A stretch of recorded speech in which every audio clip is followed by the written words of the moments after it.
अब सिर्फ तुम्हारे पास बचा है जनवरी, ठीक है, दिसंबर भी खत्म हो चुका है। तो किस तरह से तुम अपनी प्रिपरेशन करोगे ताकि तुम बोर्ड्स एग्जाम को जो है वो अच्छे मार्क्स से क्रैक कर सको। सभी स्कूलों के अंदर जो सिलेबस है वो कंप्लीट हो चुका है, टीचर्स का काम यहाँ हो चुका है खत्म। तो अब बारी आती है स्टूडेंट्स की कि तुम अपने लिए कितना काम करते हो। टीचर्स ने कर लिया है अपना काम जो भी उन्हें करना था, अब तुम्हें खुद को एनालाइज करना है किस तरह से। सबसे पहले तुम करोगे अपना सिलेबस कंप्लीट।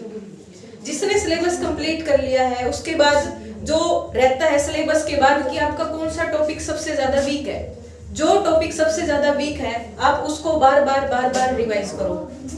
उसके बाद वो टॉपिक रिवाइज करने के बाद दूसरा जो स्टेप रहता है वो है PYQ लगाना। उस टॉपिक के PYQ है वो उठाओ, वो क्वेश्चंस आपसे अटेम्प्ट हो पाते हैं या नहीं हो पाते वो देखो।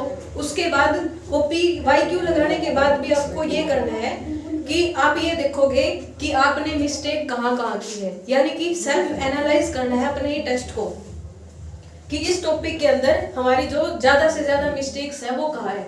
अब वो एनालाइज करने के लिए आप किसी भी टीचर की हेल्प ले सकते हो या फिर YouTube चैनल के ऊपर भी बहुत सारे आपके डाउट्स जो है वो क्लियर हो सकते हैं।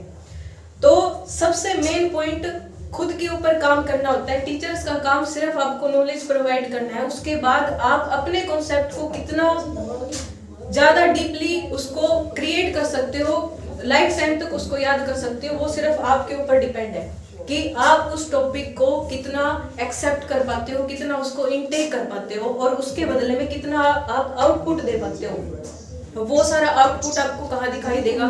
सिर्फ बोर्ड्स एग्जाम में, क्योंकि किसी को कुछ भी फर्क नहीं पड़ता कि आपने कितनी मेहनत की, आप कितनी देर तक जागे हो। सिर्फ वो एक जो शीट है वो सिर्फ एक शीट, सबको सिर्फ मार्क्स से मतलब होता है। तो तुम मेहनत करो, तुम ये मत चिंता करो कि तुम्हारे मार्क्स कितने आते हैं, तुम सिर्फ अपने कॉन्सेप्ट्स के ऊपर काम करो, मार्क्स अपने आप ऑब्टेन कर लोगे। अगर मार्क्स नहीं भी ऑब्टेन कर पाए, अगर आपके कॉन्सेप्ट क्लियर है तो आप कहीं भी जाके मात नहीं खा सकते।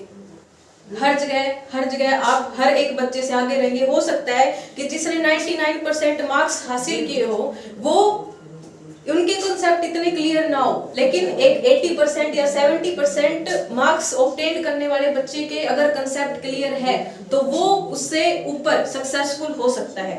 तो सिर्फ नंबर के पीछे नहीं भागना है, हमें कॉन्सेप्ट्स के ऊपर पकड़ बनानी है। जब कॉन्सेप्ट्स के ऊपर पकड़ होगी तब कोई भी एग्जाम हो हम उसको फोड़ डालेंगे, हमें उसे क्रैक करना होगा, ठीक है। तो अपनी कमियों को ढूंढो, मौका ही मत दो किसी सामने वाले को, अपने टीचर को, अपने पेरेंट्स को, अपने दोस्त को, किसी को मौका मत दो कि वो तुम्हारी कमी निकाले। तुम खुद अपनी कमी निकालो, उस कमी पे काम करो।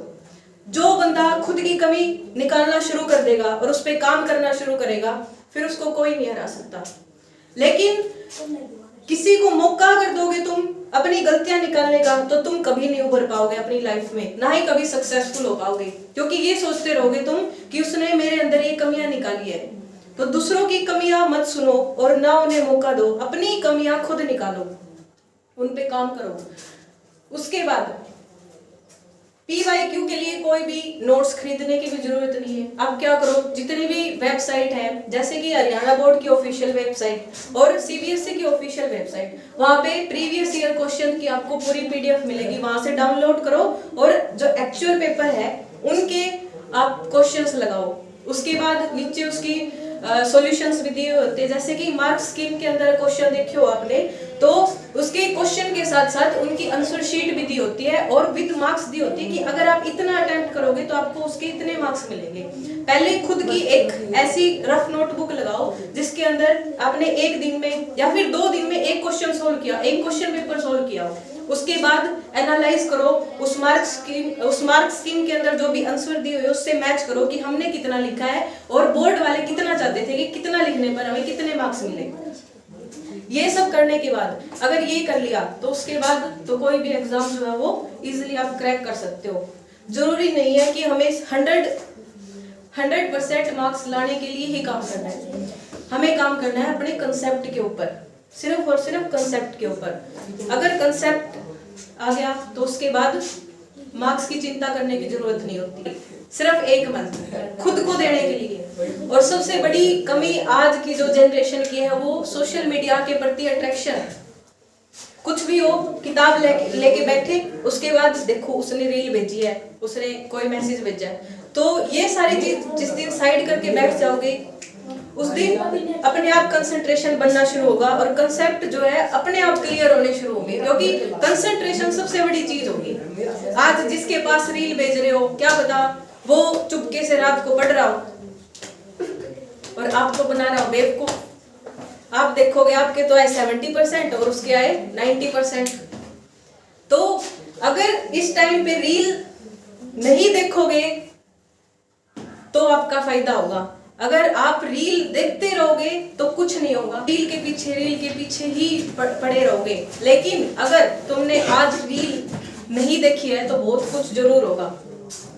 आज तुम अपने जिस दोस्त के साथ बैठ के गप्पे लड़ा रहे हो, एग्जाम के टाइम में वो दोस्त आपका कहीं काम नहीं आने वाला। आज तुम्हारी इस क्लास में तुम जिस दोस्त के साथ बैठे हो ना, आने वाले साल में या फिर महीने बाद भी उससे कोई भी मतलब नहीं होगा तुम्हारा। वो जाने कहाँ होगा, तुम पता नहीं कहाँ होगे।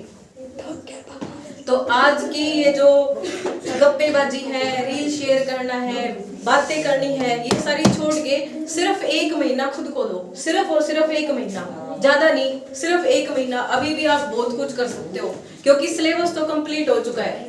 सिर्फ बात है रिवीजन की, नहीं कि बिल्कुल 24 घंटे तुम पढ़ाई में मगन हो चुके हो। 1 घंटा 2 घंटा खुद की बॉडी को भी चाहिए है। खेलो, दोस्तों से मिलो, क्योंकि सोशलाइजेशन भी उतना ही ज्यादा जरूरी है जितना कि स्टडी है।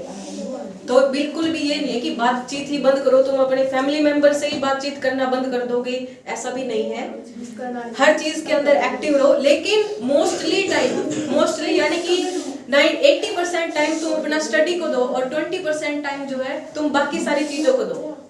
हर चीज का बैलेंस बनाना जरूरी है। एक ही चीज अगर तुम चलते गए तो लाइफ में इम्बैलेंस बनना तो डेफिनेटली है।